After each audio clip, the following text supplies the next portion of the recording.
দর্শক মন্ডলী আসসালামু আলাইকুম। আমি এই মুহূর্তে আছি পিরোজপুরের মঠবাড়ি উপজেলার সাপলাজা ইউনিয়নের ভাইজোর গ্রামে। আমি যদি আপনাদের জানিয়ে রাখি, আপনারা আমার পাশে যে মুরব্বীকে দেখতে পাচ্ছেন, এর নাম হয়েছে কুদ্দুস মির্জা। ইনি গত 1 বছর আগে এই ঘরখানা নির্মাণের জন্য এই জায়গায় কাজ শুরু করছেন, কিন্তু তার কর্তৃপক্ষের বাধার কারণে তিনি এই ঘর নির্মাণ করতে পারতেছেন না। এবং সর্বশেষ গতকালকে তার কর্তৃপক্ষের লোকজন এসে তার বিল্ডিং এর যে দেয়াল, চারপাশের দেয়াল ভেঙে ফেলে। তাই বিস্তারিত আমরা এই ব্যাপারে কুদ্দুস মির্জা এবং তাদের যে কর্তৃপক্ষ আছেন তাদের মুখে শোনার চেষ্টা করব। নাম কি? আব্দুল কুদ্দুস মিরিদা। বাবার নাম? মৃত্যু হোসেন আলী মিরিদা। গ্রাম? ভাইজোড়া। কি হয়েছে আপনার এই বিল্ডিং নিয়ে? কি হয়েছে?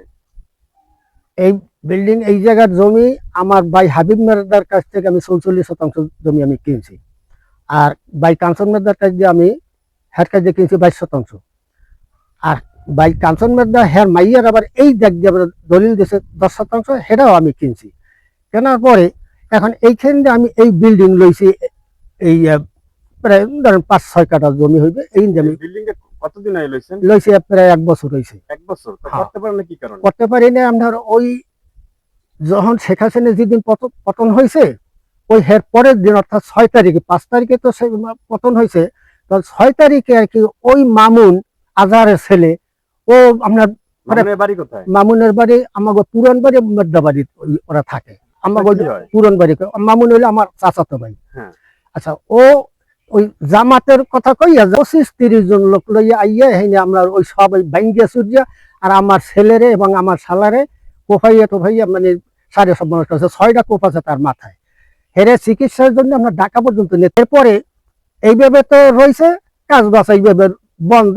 আমার ছেলে টেলে কেউ পারি না, আর আমি তো একলা। পরে কালকে যখন আপনার ওই কাজ করে আইয়া তো শুরু করছেন, কাজ শুরু করার পর এর মধ্যে ওরা ওই লোকজন লইয়া আইয়া প্রায় 15-16 জন ওই মামুন লইয়েছে। মামুন, হ্যাঁ মামুন, ওই লোকগুলো আইনা হের পরে এই ভাঙ্গিয়ে শুধু আপনার দাও ছোটা আপনার ওইয়া কি কয় চাইনিজ কুড়াল ইত্যাদি সেইগুলো আইনা আপনার ওইয়া হেমা টামা দিয়ে এইগুলো ভাঙ্গিয়ে শুধিয়া ওই বেড়া টেরা সব ভাঙ্গিয়া কাটিয়ে খুঁজে গাছ গাছালি সব টস টস করে থুইয়া ওরা গেছে। আর আমার ডাক দিয়ে কয় যে তুই পেলে বাইরে, আমি তো ঘরে বসে, আমি ঘরে দরজা দিয়ে আমি ঘরের ভিতরে রয়েছি। আমি এখন এমন আমি থানায় আমি ফোন করছিলাম, দারোগা সাহেব এসআই আইছিল। আমার সমস্যা হয়েছে, আমি যদি বাইরে আমার গাটে পড়তে যে কোনো সময় আমার প্রাণহানির সম্ভাবনা আছে। আমি চাই আমি যেন নিরাপদে যেন থাকতে পারি। কালকে আমরা কাজ করা দিছি, এরপর মামুন মেরদা জামাত মানুষজন সব ভাঙচুর করছে, বেড়া করা এই ধ্যানে যদুর আসলে অল সব ভাঙ্গে চুরিয়ে গাছপালা সব কাটিয়ে কুটিয়ে হালাই দিছে। এই অবস্থা করতে আছে, আমরা বিচার চাই। কি হয়েছে বাড়িতে? ওই যে সন্ধ্যার আগে আগে শব্দ শুনি, মাগরিবের নামাজের আগে আগে শব্দ শুনি আমি ওই দরজা বাইরে কিছু ইয়ং বয়সের বাচ্চাকে, অল্প বয়সে বাচ্চা বেড়া গাছা পিড়াই পাঠায়। এই আমি এইটা মধ্যে দেখছি ঘরে হামলা টামলা দিয়েছে, তো এই সময় আমি আইনি। আমার নাম মামুন, বাইজোর 1 নং ওয়ার্ড আমার বাড়ি। উক্ত সম্পত্তি আমার বাবা ক্রয়কৃত এবং রেকর্ডীয় সম্পত্তি। বিগত 24 সালে আমি একটা দেওয়ানি মামলা করি, যেটা আপনার 44 ধারা 54 জারি করে উনি উক্ত 44 অমান্য করে বারবার নির্মাণের কাজ চালিয়ে যাচ্ছে এবং উনি আইনের তোয়াক্কা করে না। এবং 44 রিপোর্ট আমার পক্ষে, এবং আমার উযুক্ত জমিতে আমার খাজনা দেয়া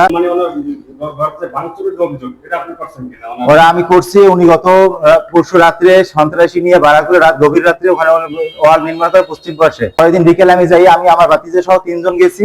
যাইতে আসলে উনি আইন তোয়াক্কা না করে উনি ওয়াল করছে, সেই ওয়াল আমি ভেঙে দিয়ে চলে আসছি।